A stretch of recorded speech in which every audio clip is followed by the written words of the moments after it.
ಕೇಂದ್ರ ಸರ್ಕಾರದ ಆರ್ಥಿಕ ಸಮೀಕ್ಷೆಯು ಬೆಂಗಳೂರಿನಲ್ಲಿ ಹೆಚ್ಚುತ್ತಿರುವ ವಾಹನ ದಟ್ಟಣೆಯನ್ನ ನಿಯಂತ್ರಿಸಲು ಪಾರ್ಕಿಂಗ್ ಶುಲ್ಕವನ್ನ ಹೆಚ್ಚಿಸಲು ಪ್ರಸ್ತಾಪಿಸಿದೆ.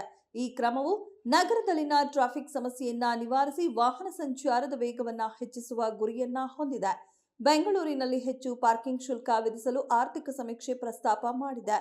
ನಗರದಲ್ಲಿ ವಾಹನ ದಟ್ಟಣೆ ನಿವಾರಣೆಗೆ ಈ ಕ್ರಮ ಅನಿವಾರ್ಯ ಎಂದು ಕೇಂದ್ರ ಸರ್ಕಾರ ಹೇಳಿದೆ.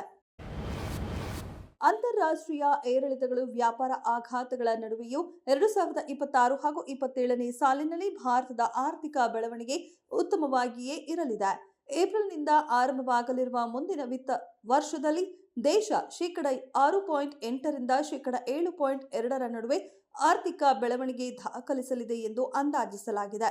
ಸಂಸತ್ತಿನಲ್ಲಿ ಗುರುವಾರ ವಿತ್ತ ಸಚಿವೆ ನಿರ್ಮಲಾ ಸೀತಾರಾಮನ್ ಮಂಡಿಸಿದ ಬಜೆಟ್ ಪೂರ್ವ ಹಣಕಾಸು ಸರ್ವೆಯಲ್ಲಿ ದೇಶದ ಆರ್ಥಿಕ ಬೆಳವಣಿಗೆಯ ಆಶಾದಾಯಕ ಚಿತ್ರಣ ನೀಡಲಾಗಿದೆ.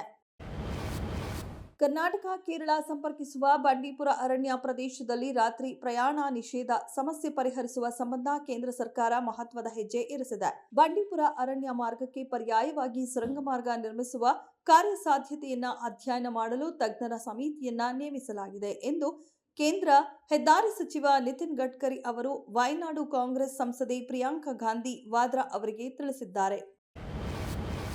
ಸರ್ಕಾರಿ ಆಸ್ಪತ್ರೆಗಳ ಸರ್ಕಾರಿ ಮತ್ತು ಗುತ್ತಿಗೆ ವೈದ್ಯರು ಕರ್ತವ್ಯದ ಅವಧಿಯ ನಂತರ ಖಾಸಗಿ ಆಸ್ಪತ್ರೆಗಳಲ್ಲಿ ಚಿಕಿತ್ಸೆ ನೀಡುವುದನ್ನು ಕಡ್ಡಾಯವಾಗಿ ನಿಷೇಧಿಸಲಾಗಿದೆ ಎಂದು ಆರೋಗ್ಯ ಸಚಿವ ದಿನೇಶ್ ಗುಂಡೂರಾವ್ ತಿಳಿಸಿದ್ದಾರೆ. ವೈದ್ಯರು ಕೇವಲ ಹೊರ ರೋಗಿಗಳಿಗೆ ಮಾತ್ರ ಚಿಕಿತ್ಸೆ ನೀಡಬಹುದಾಗಿದೆ. ಇದು ಸರ್ಕಾರಿ ಆಸ್ಪತ್ರೆಗಳ ಗುತ್ತಿಗೆ ವೈದ್ಯರಿಗೂ ಅನ್ವಯವಾಗುತ್ತೆ. ಇದಕ್ಕೆ ಸರ್ಕಾರಿ ವೈದ್ಯರಿಂದ ವಿರೋಧ ವ್ಯಕ್ತವಾಗಬಹುದು. ಆದರೆ ಸರ್ಕಾರಿ ಆಸ್ಪತ್ರೆ ರೋಗಿಗಳ ಹಿತದೃಷ್ಟಿಯಿಂದ ಈ ಕ್ರಮ ಅನಿವಾರ್ಯವೆಂದು ಸಚಿವ ದಿನೇಶ್ ಗುಂಡೂರಾವ್ ತಿಳಿಸಿದ್ದಾರೆ.